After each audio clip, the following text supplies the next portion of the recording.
मैं राहुल एक बार फिर आप सभी का स्वागत करता हूं अपने YouTube चैनल KB क्लासेस पर। और आज मैं क्लास 8 की NCERT को शुरू करने वाला हूं। काफ़ी बच्चे कह रहे थे सर आप क्लास 8 की NCERT कब शुरू करेंगे, तो आज मैं क्लास 8 की NCERT शुरू करने जा रहा हूं CBSE बोर्ड के बच्चों के लिए। UP बोर्ड के बच्चे भी देख सकते हैं, ठीक है। तो क्लास 8 की NCERT शुरू करने का एक मकसद था कि आगे चल कर के बच्चों को 9th क्लास में 10th क्लास में जो प्रॉब्लम्स आती हैं वो इसलिए आती हैं क्योंकि हमारा बेस क्लियर नहीं है, हमने बेसिक चीज़ों को अच्छे से नहीं पढ़ा है, इसलिए हमें बड़ी क्लास में प्रॉब्लम्स को फेस करना पड़ता है। तो इसीलिए मैं आपको क्लास 8 की NCERT बहुत ही अच्छे से पढ़ाऊँगा।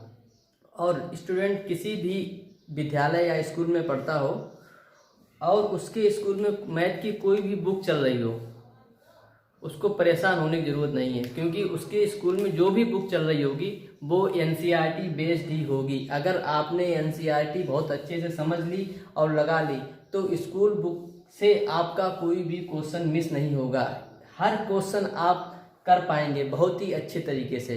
तो चलिए शुरू करते हैं क्लास 8 की NCERT। तो क्लास 8 की NCERT में आपका पहला चैप्टर रेशनल नंबर्स है।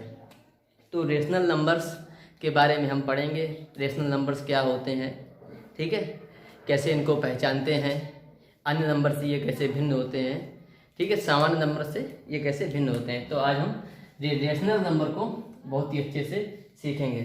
तो रेशनल नंबर्स की अगर मैं बात करूं तो रेशनल नंबर्स की डेफिनेशन पे अगर जाऊं तो रेशनल नंबर की डेफिनेशन आपको दी गई है कि a number can be written in the form P/Q where P and Q are integers. क्या? P and Q are integers and Q not equal to 0। तो एक ऐसा नंबर जो P/Q की फॉर्म में हो, फ्रैक्शन P/Q एक क्या हमारा एक फ्रैक्शन है, P/Q की फॉर्म में हो और P और Q दोनों क्या होने चाहिए, इंटीजर्स होने चाहिए और Q नॉट इक्वल 0 होना चाहिए। तो सबसे पहले तो हम यहाँ इंटीजर्स के बारे में पढ़ेंगे कि यहाँ पे ये कह रहा है कि P और Q दोनों हमारे क्या होने चाहिए, इंटीजर्स। तो इंटीजर्स क्या होते हैं, क्लास 7th में इंटीजर्स हैं। अगर किसी बच्चों को नहीं आते हैं तो मैं यहाँ पर आपको इंटीजर्स एक बार अच्छे से समझा देता हूँ। तो पहले हम इंटीजर्स को समझेंगे, उसके बाद हम फिर रेशनल नंबर्स को समझेंगे। तो सबसे पहले हम समझते हैं इंटीजर्स को। तो बच्चों इंटीजर्स हमारे 3 टाइप के होते हैं। फर्स्ट हमारा होता है निगेटिव इंटीजर्स, सेकंड हमारा होता है जीरो इंटीजर्स और ये लास्ट थर्ड हमारा होता है पॉजिटिव इंटीजर्स। तो नेगेटिव इंटीजर्स में क्या है, जो नेगेटिव नंबर्स आते हैं, जैसे हमारे 1 हो गया, माइनस का 1, माइनस का 2 हो गया, माइनस का 3 हो गया, इस तरीके से ये इन्फिनिटी तक चलते रहते हैं। जीरो इंटीजर्स में हमारा सिर्फ एक ही नंबर आता है, वो है हमारा 0।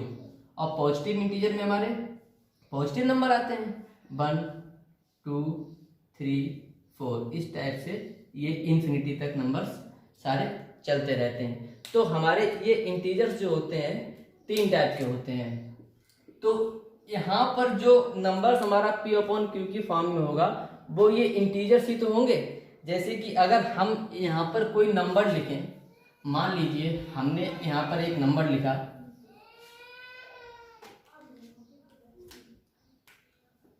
1/2, तो 1/2 क्या हमारा रेशनल नंबर है? तो रेशनल नंबर होने के लिए क्या है कि नंबर हमारा P/Q की फॉर्म में होना चाहिए, P और Q दोनों क्या होने चाहिए, इंटीजर्स होने चाहिए और Q नॉट इक्वल टू 0 होना चाहिए। ये 3 बातें होने चाहिए तो हमारा नंबर कैसा होगा, रेशनल नंबर होगा। तो पहली बात देखते हैं, पहली बात देखेंगे कि नंबर क्या P/Q की फॉर्म में है, नंबर हमारा P/Q की फॉर्म में है, पहली बात सही है। सेकंड बात क्या है, P एंड Q दोनों क्या होने चाहिए, इंटीजर्स होने चाहिए। भाई ये हमारा P है और ये हमारा क्या है, Q है, तो P भी हमारा 1 भी हमारा इंटीजर्स है और 2 भी हमारा इंटीजर्स है। दोनों हमारे कैसे इंटीजर्स हैं, पॉजिटिव इंटीजर्स हैं। अभी मैंने आपको पढ़ाए थे पॉजिटिव इंटीजर्स, तो 1 और 2 हमारा क्या है, पॉजिटिव इंटीजर्स भी है। थर्ड पॉइंट क्या है, q not equal to 0, q जो हमारा है ये 0 नहीं होना चाहिए, तो q हमारा 0 भी नहीं है। ठीक है, तो ये 1/2 हमारा क्या हो जाएगा, 1/2 हमारा एक रेशनल नंबर्स हो जाएगा,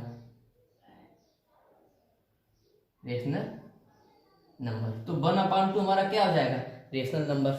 अब जैसे ये चीज हम अगर इसको उठा लें, यहां से देखें, अगर हम यहाँ पे 1/0 लिख दें, तो 1/0 क्या हमारा रेशनल नंबर है, 1/0 हमारा रेशनल नंबर नहीं है, क्योंकि हमारा p तो हमारा इंटीजर्स है, लेकिन जो q है ये हमारा इंटीजर्स है। तो लेकिन 1/q, q हमने पढ़ाया था आपको 0 भी एक इंटीजर्स होता है, q ये इंटीजर्स तो है, ये बात सही है, नंबर p/q की फॉर्म में है, ये बात भी सही है, p and q are integers, 1 भी इंटीजर्स है, 0 भी इंटीजर्स है, लेकिन ये यहाँ पे रॉन्ग हो गया, q not equal to 0, q not equal to 0 नहीं होना चाहिए। ऐसा क्यों, क्योंकि अगर बेटा हम 1/0 करेंगे तो कभी ये सॉल्व ही नहीं होगा, हमारा आंसर हमेशा आएगा क्या, नॉट डिफाइंड। हमारा हमेशा आंसर क्या आएगा, नॉट डिफाइंड, मतलब इसको डिफाइंड नहीं किया जा सकता। ठीक है, तो इतनी सी बातें हैं जो आपको बतानी थी कि हमारे रेशनल नंबर्स क्या होते हैं। अच्छा, अब अगर हमारा कोई नंबर इस टाइप से लिखा है, मान लीजिए हमारा कोई नंबर इस टाइप से लिखा है, ये 2 लिखा है, ये क्या 2 हमारा रेशनल नंबर है, 2 हमारा रेशनल नंबर है, तो 2 भी हमारा रेशनल नंबर है। क्यों, क्योंकि इसको हम p/q की फॉर्म में लिख सकते हैं। कैसे, अगर हम 2 के नीचे 1 लगा दें, अगर हम 2 के नीचे 1 लगा दें तो इस 2 पर कोई फर्क पड़ेगा, इस 2 पर कोई फर्क नहीं पड़ने वाला है, क्योंकि अगर इसको हम काटेंगे तो इक्वल हमारा ये 2 ही आएगा। तो इस तरीके से हमने देखा कि ये नंबर भी हमारा क्या हो जाता है, p/q की फॉर्म में हो जाता है, और p और q दोनों क्या हो जाते हैं, इंटीजर्स भी हैं, और q नॉट इक्वल टू 0 भी है, q हमारा 0 भी नहीं है। तो कोई भी नंबर, जैसे यहाँ पे एक नंबर लिखा है 3 ले लो, तो हमने 3/4 कर दिया, सॉरी 3/1 कर दिया, तो ये भी हमारा क्या बन गया, एक रेशनल नंबर बन गया।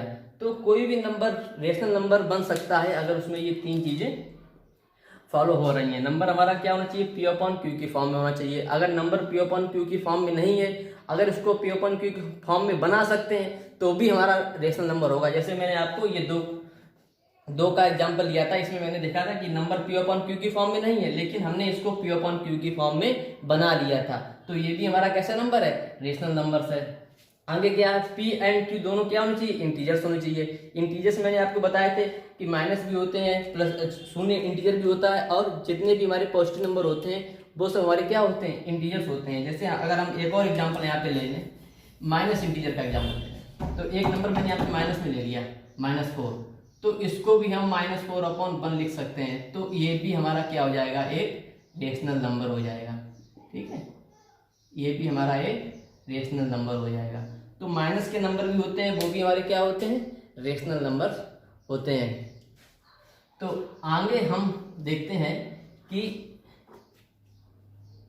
तो नेक्स्ट अब हम रेशनल नंबर्स की जो प्रॉपर्टीज हैं उनके बारे में पढ़ेंगे। रेशनल नंबर्स की प्रॉपर्टीज क्या होती हैं, जैसे कि हम रेशनल नंबर, 2 रेशनल नंबर्स को अगर प्लस करते हैं तो क्या आएगा, अगर 2 रेशनल नंबर्स को माइनस करते हैं तो क्या आएगा, अगर उनका मल्टीप्लाई करते हैं तो क्या आएगा, तो किस टाइप के नंबर हमें प्राप्त होंगे। तो पहली वाली आपकी प्रॉपर्टीज है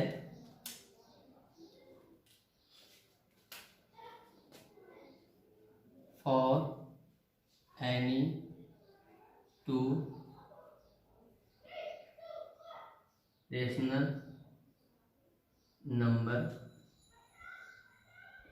a and b, a plus b is also rational number।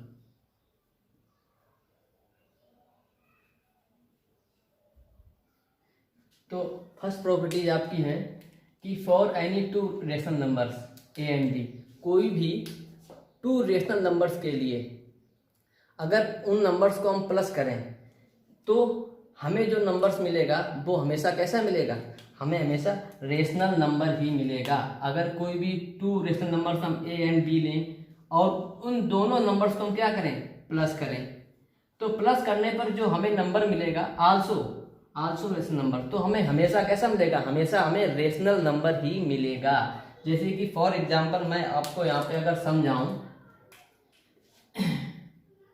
हमने ए बराबर ले लिया 2/3 एंड बी बराबर ले लिया 4/3, तो ए एंड बी हमने टू रेशनल नंबर ले ली, दोनों हमारे क्या हैं, रेशनल नंबर हैं।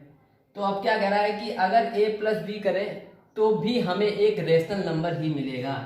तो हमने क्या किया, a प्लस बी, तो a प्लस बी करेंगे तो क्या 2/3 प्लस 4/3। जब भी इस टाइप के नंबर को प्लस करेंगे तो हम देखते हैं कि ये हमारा सेम है, तो ऊपर से सीधे क्या करेंगे, इसके जो न्यूमरेटर होते हैं इसको प्लस कर देते हैं, 4 and 2 क्या हो जाएंगे 6, और इसका डिनोमिनेटर सेम कर देते हैं, तो ये क्या हो जाएगा 3 हो जाएगा, तो ये कट जाएगा तो इक्वल क्या आएगा 2। तो 2 भी हमारा एक प्रकार से क्या है, रेशनल नंबर ही है, क्योंकि इसको हम क्या लिख सकते हैं 2/1 लिख सकते हैं। ठीक है, या दूसरा कोई एग्जांपल ले लें हम,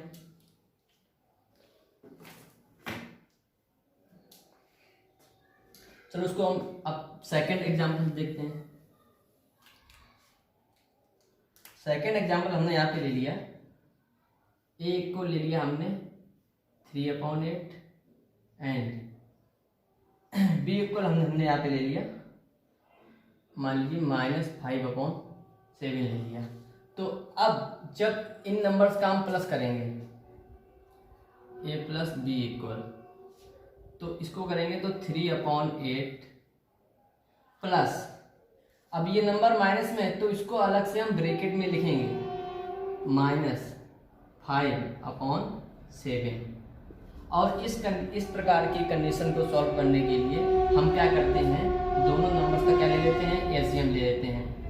ठीक है, तो इनका एलसीएम हमारा आ जाएगा 56, और इसको इस प्रकार की कंडीशन को सॉल्व करने में बहुत से बच्चों को प्रॉब्लम्स आती है। तो इसको देखो बड़े ध्यान से देखना है कि इसको हम कैसे सॉल्व करेंगे। पहले हमने इसका एलसीएम ले लिया 56 आया, अब क्या करेंगे, इस 8 से 56 में क्या करेंगे, डिवाइड करेंगे, कितने टाइम जाएगा, 8 7 जा 56, 7 टाइम गया, और फिर जो नंबर ऊपर लिखा होता है इसका हम क्या कर देते हैं, मल्टीप्लाई कर देते हैं, प्लस, अब 8 से किया था अब किससे करेंगे, अब 7 से करेंगे, तो 7 8 जा 56 होता है 8, अब मल्टीप्लाई किससे करना है, जो नंबर ऊपर लिखा होता है, ब्रैकेट में -5, इस टाइप से इसको हम लिख देंगे 7 3 जा 21, और ये प्लस 8 5 जा 40। अब 40 नंबर हमारा किस में आएगा, माइनस में आएगा।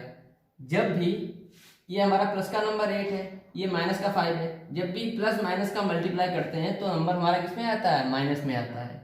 इधर हम क्या लिख देंगे 56 इक्वल, ये आप क्या हो जाएगा 21, और ये प्लस माइनस क्या हो जाएगा -40/56, तो ये आपका आ जाएगा 21, ये आपका हो जाएगा 40 में 21, तो ये 19/56। लेकिन यहाँ पे साइन किसका आएगा, अगर यहाँ पे हम माइनस कर रहे हैं तो कौन सा नंबर हमारा बड़ा होता है, माइनस का नंबर बड़ा है, तो यहाँ पे हमारा साइन किसका रहेगा, माइनस का साइन रहेगा।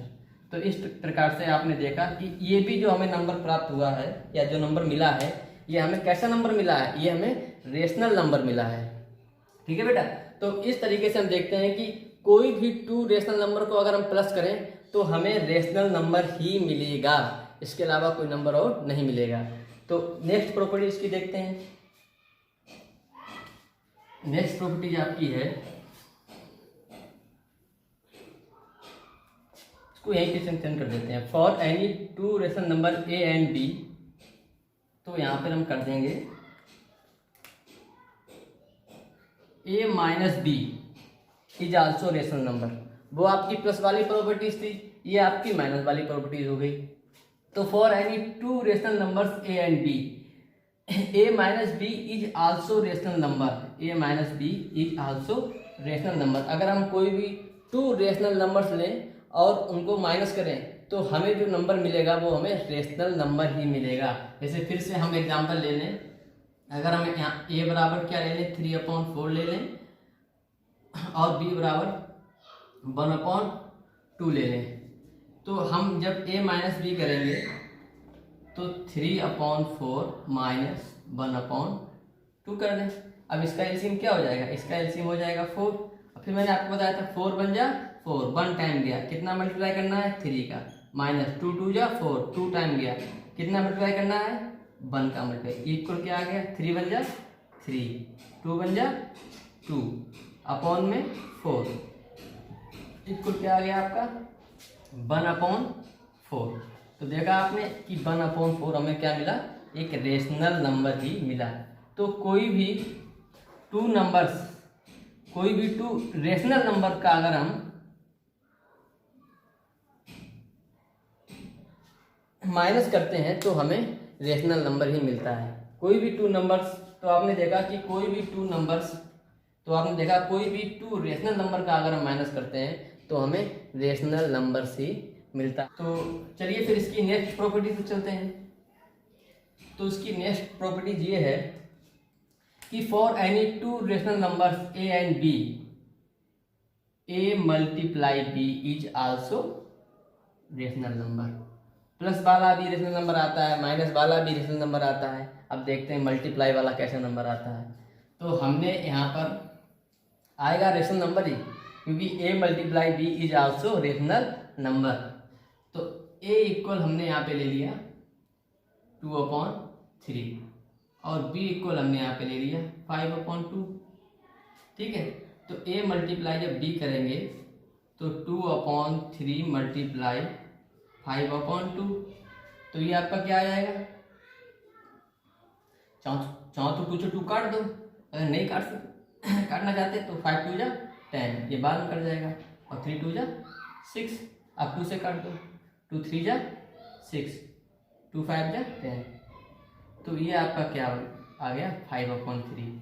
ये 5/3 हमारा क्या आ गया, रेशनल नंबर आ गया। क्या नंबर है, रेशनल नंबर है ये।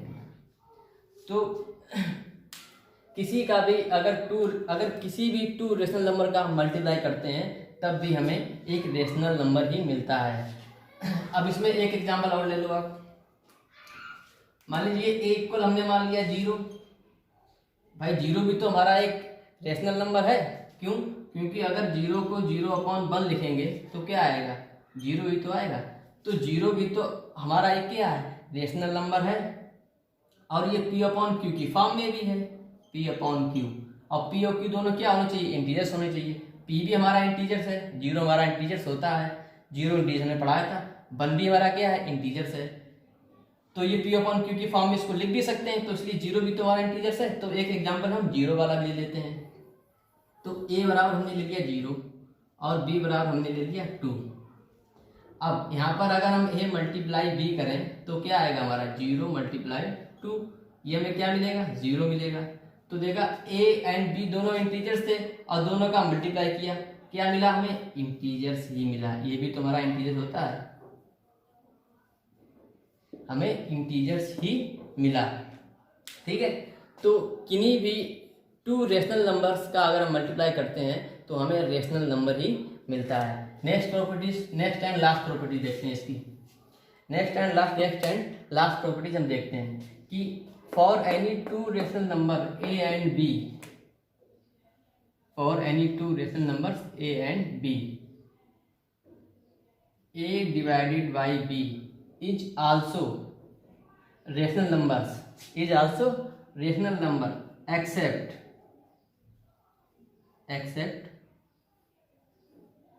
Accept one case.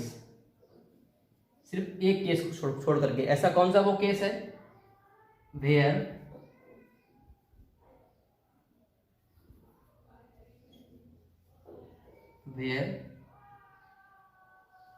b not equal to where b equal 0।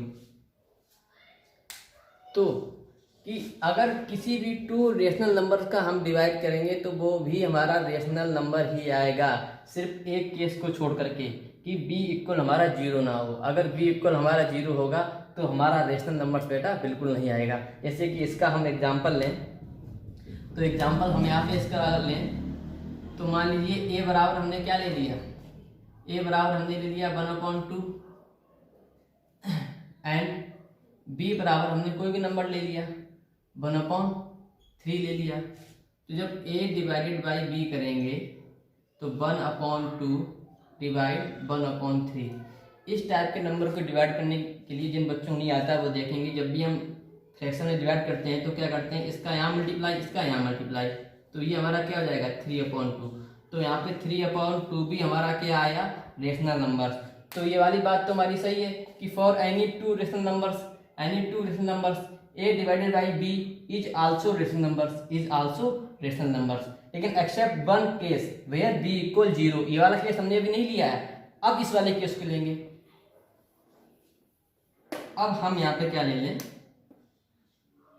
a equal अगर हम 2 ले लें और b इक्वल हम क्या ले लें 0 ले लें, तो a डिवाइडेड बाई b, तो जब इसको करेंगे तो 2 में क्या करेंगे 0 का डिवाइड, तो ये क्या होता है, ये हमारा होता है नॉट डिफाइंड, इसको कभी भी डिफाइन नहीं किया जा सकता। एक और एग्जांपल ले लेते हैं। अब यहाँ पर हम a बराबर 0 ले लें एंड b बराबर हम क्या ले लें 2 ले लें। अब हम a डिवाइड बाई 2 करेंगे, वो a डिवाइड बाई b करेंगे, तो क्या लिखेंगे 0 डिवाइड बाई 2। तो इस टाइप कंडीशन क्या आती है, इस टाइप कंडीशन में हमेशा क्या आता है 0। तो ये दोनों कंडीशन आपको बहुत ही अच्छे से ध्यान रखनी है कि जब भी हम किसी नंबर में 0 का डिवाइड करते हैं तो क्या आता है हमारा नॉट डिफाइंड, और जब भी 0 में किसी नंबर का डिवाइड करते हैं तो हमेशा क्या आता है 0 ही आता है। ठीक है, तो इस कंडीशन में हमारा रेशनल नंबर नहीं आ रहा है और इस कंडीशन में हमारा रेशनल नंबर आ रहा है, क्योंकि 0 हमारा क्या होता है रेशनल नंबर होता है। तो ये आपकी रेशनल नंबर से रिलेटेड प्रॉपर्टीज थी और रेशनल नंबर्स भी हमने अच्छे से पढ़ लिए। आगे की क्लास में इसी चैप्टर को हम आगे बढ़ाएंगे। तब तक के लिए take care and good bye.